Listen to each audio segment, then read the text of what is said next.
जय श्री राम। योगेश अनंत कालिका सभी सुनने वालों को प्यार भरा नमस्कार।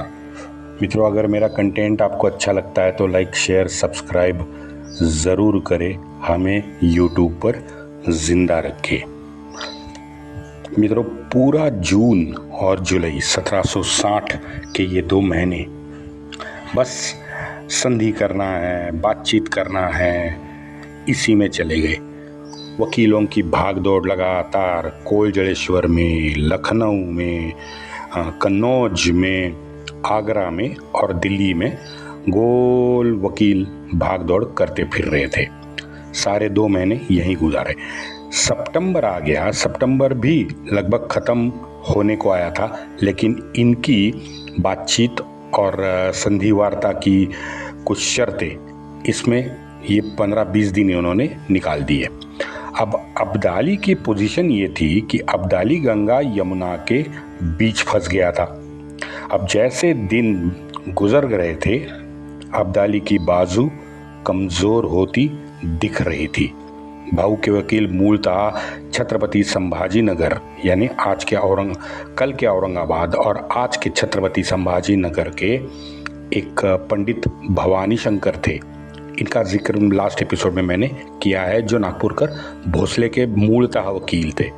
तो ये भवानी शंकर शूजा के पास थे और शूजा के भी एक वकील थे, दिल्ली वासी रहीश देवीदत्त। अब ये रहीश देवीदत्त शूजा के वकील भाऊ के पास थे। देवीदत्त के साथ और एक शख्स उनका असिस्टेंट बन के आया था, उसका नाम था काशी राय। मित्रों, इस पानीपत विभीषिका के बाद में यही काशी राय ने घटनाओं को जोड़कर एक काशी राय की बखर लिखी है। मूलतः उर्दू भाषा में ये बखर लिखी थी। बाद में ये बखर फिर हिंदी, अंग्रेज़ी और कुछ हमारे यहाँ पे मराठी जो मासिक होते हैं, उन मासिकों में भी ये छपी है, लेकिन ये 1950 से पहले छपी है, ये मैं आपको बता दूं। आप कहते हैं कि एशियाटिक सोसाइटी में इसका अंग्रेज़ी संस्करण उपलब्ध है। पता नहीं, अगर श्री कृपा हुई तो मैं ज़रूर उसे पढ़ना चाहूँगा। कारण मैं आपको बाद में बताता हूँ। अब इन वकीलों के माध्यम से ही ये नजीब, शूजा और अब्दाली को सारी मराठों की खबरें, मराठों के विचार, मराठों की चर्चा उन तक पहुंच रहे थे।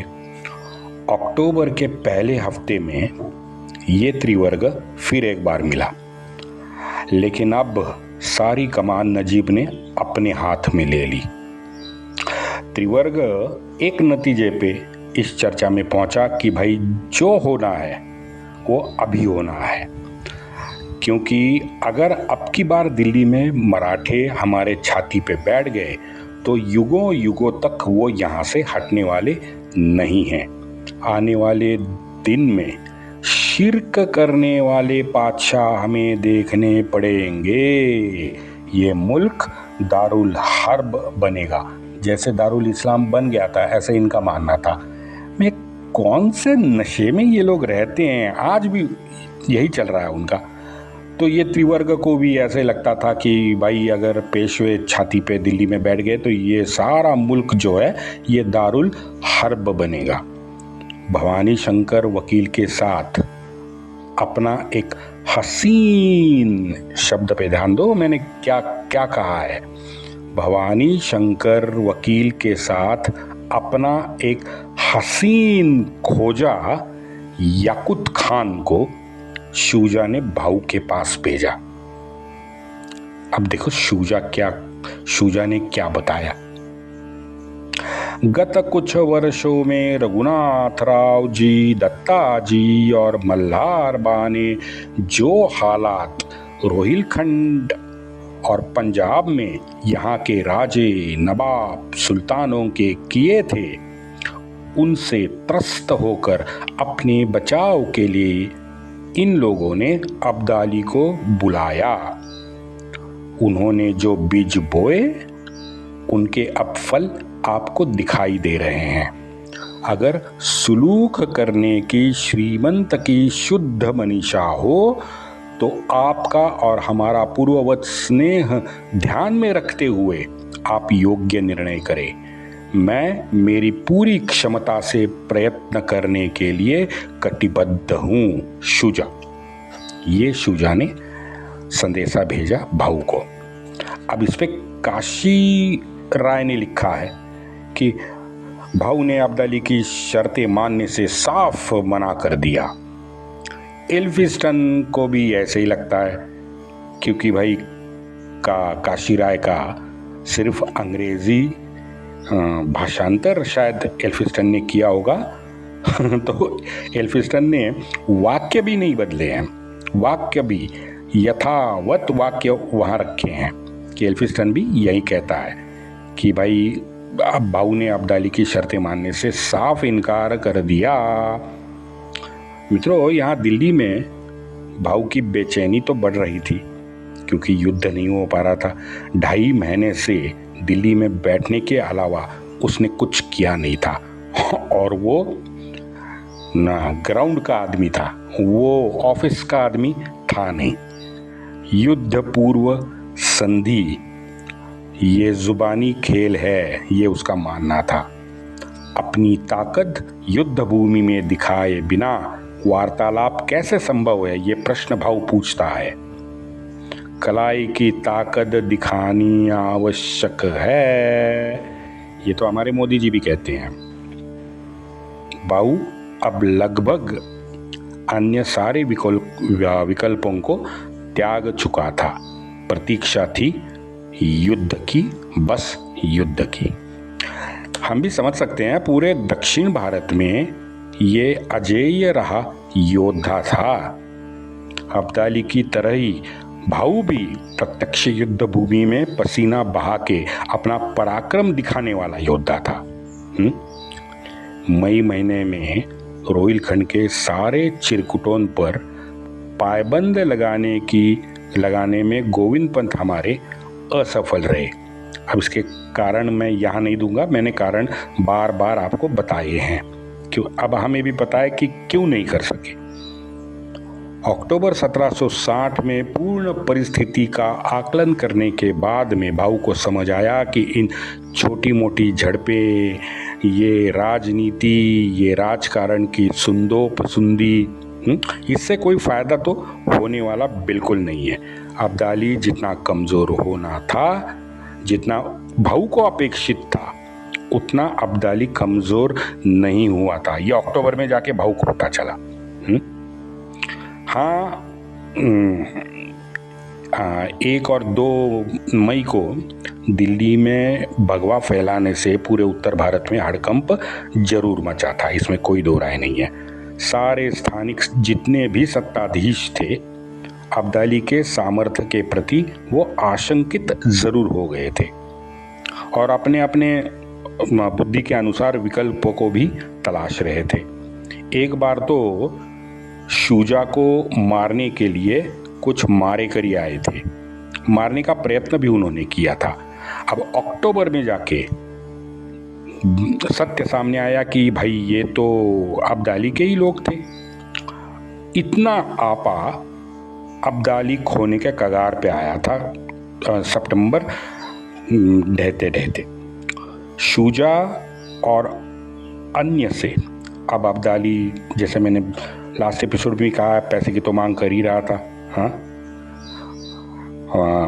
इन रोहिलखंड के चवन्नी छापों को ना लूट मिल रही थी, ना पैसा मिल रहा था। जलबिन मछली, फोकट की, जर भी चाहिए, जोरू भी चाहिए, ज़मीन भी चाहिए।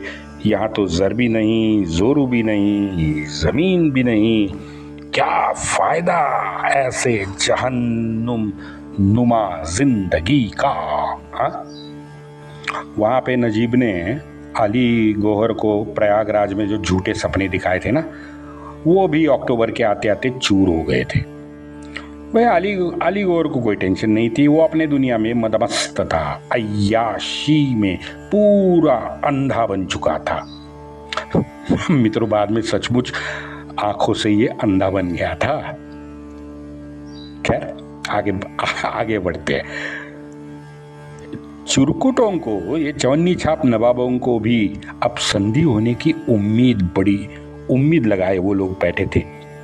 अब इसके जरिए क्या होता था उनका फायदा ये था कि अगर संधि होती है तो पूर्ववत वो अपने काले धंधे अपने क्षेत्र में कर सकते थे। उनको ये आशा भी थी, लेकिन वो अब धूमिल होते नजर आ रही थी। अक्टूबर 1760 में भाऊ की स्थिति एक बार मैं आपको बताऊं। दिल्ली विजय का शत्रु पक्ष पर प्रचंड मानसिक दबाव भाऊ ने बना लिया था। सच बात है, भाऊ के पास उत्कृष्ट सेना थी, सेना नायक था और स्वयं सेनापति भाऊ था। तो सरदारों की तो भाऊ के पास कतार थी। पूरे आत्मविश्वास से भरे मावड़े आज भाऊ के साथ थे और एकजुटता भी मैंने आपको बताई दी थी कि पूर्ण एकजुट होकर ये लोग काम कर रहे थे। भाऊ के पास फ्रेंच तोपें भी थी और चलाने वाला इब्राहिम खान जैसा अनुभवी गोलंदाज भी था।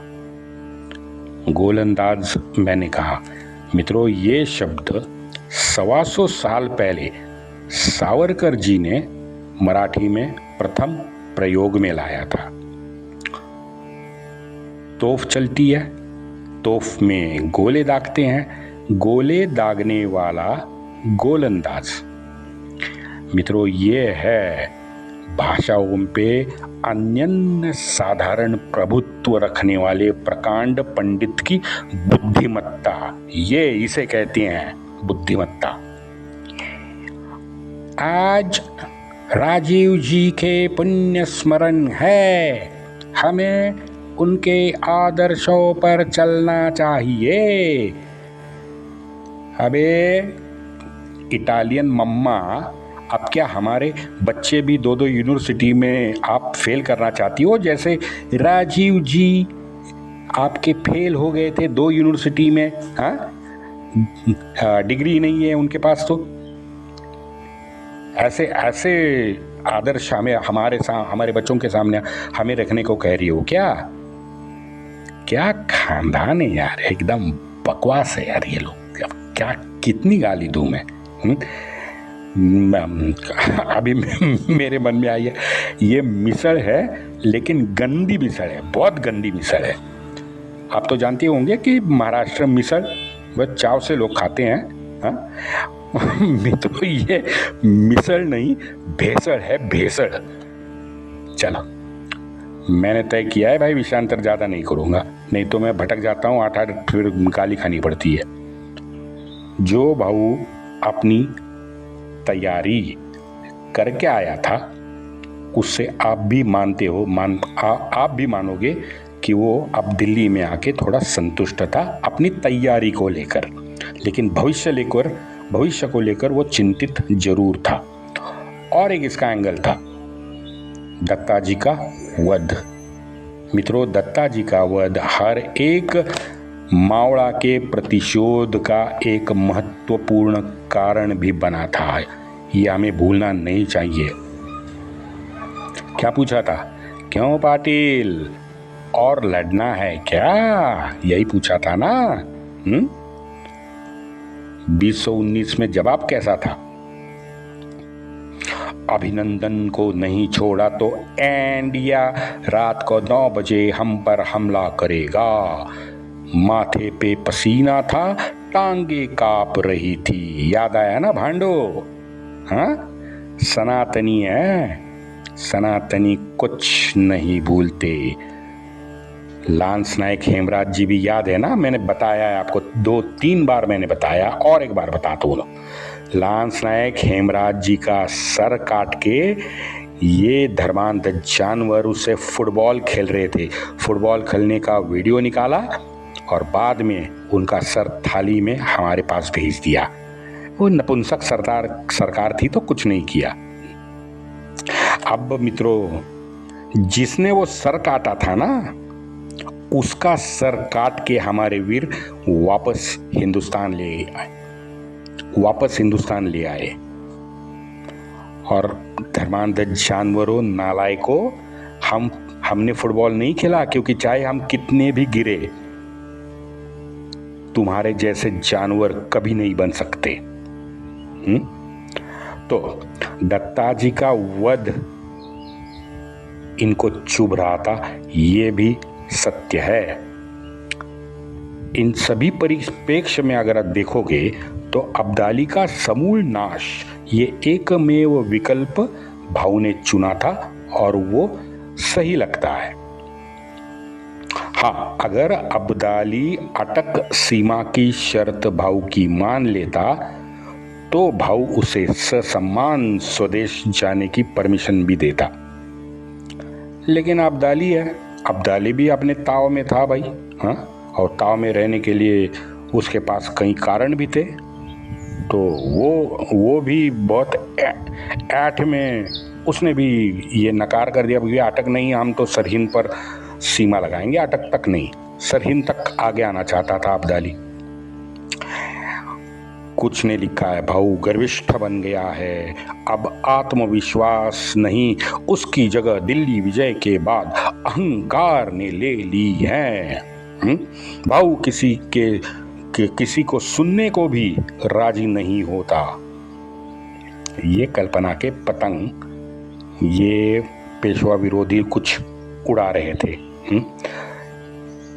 इनमें ना पराभव स्वीकारने की क्षमता है, ना उसका विवेकपूर्ण वैचारिक विश्लेषण करने की क्षमता है। तात्कालिक कुछ घटना देखते हैं, कारण अपने बुद्धि से ठोक देते हैं। लेकिन मित्रों, ये पूर्णतः असत्य है। काशीराय ने भी ये लिखा है। काशीराय, बताओ, मैं ये क्या इसको गाली भी नहीं दे सकता। काशीराय, मित्रों ये बताओ, काशीराय इससे अलग क्या लिख सकता है? दिल्ली में पैदा हुआ है, दिल्ली में पैदा हुआ ये गुलाम, अब उसकी प्रतिभा के अनुरूप ही तो विश्लेषण कर पाएगा ना। उसे महाराष्ट्र मालूम, महाराष्ट्र में ये कभी गया नहीं, ना उसे शिवराय, श्री शिवराय के प्रताप को जानने शायद जाना है, क्योंकि कुछ अंश मैंने उसके पढ़े हैं। लगता नहीं है कि श्री शिवराय के प्रताप वो कुछ जान पाया था। ना उसको सामान्य मराठों की एकनिष्ठता, धर्माभिमान, मराठों की विजिगीषु वृत्ति जो है उसका आकलन काशीराय ने किया था। जो उसने देखा उसका विश्लेषण उसने सामान्य बुद्धि से लिख डाला। मित्रों, ये काशीराय को, जैसे मैंने कहा, कुछ अंश उसके मुझे पढ़ने मिले हैं। पढ़ने पर मुझे तो ये काशीराय आज के ज्योति मल्होत्रा या राखी गुप्ता की तरह, अब ज़्यादा नहीं कहूँगा, महिलाएं हैं, हिंदू द्वेष्टा और पैसों का लाचार, अत्यंत हीन दर्जे का क्षुद्र कीटक मात्र काशीराय मुझे लगता है। वंदे मातरम।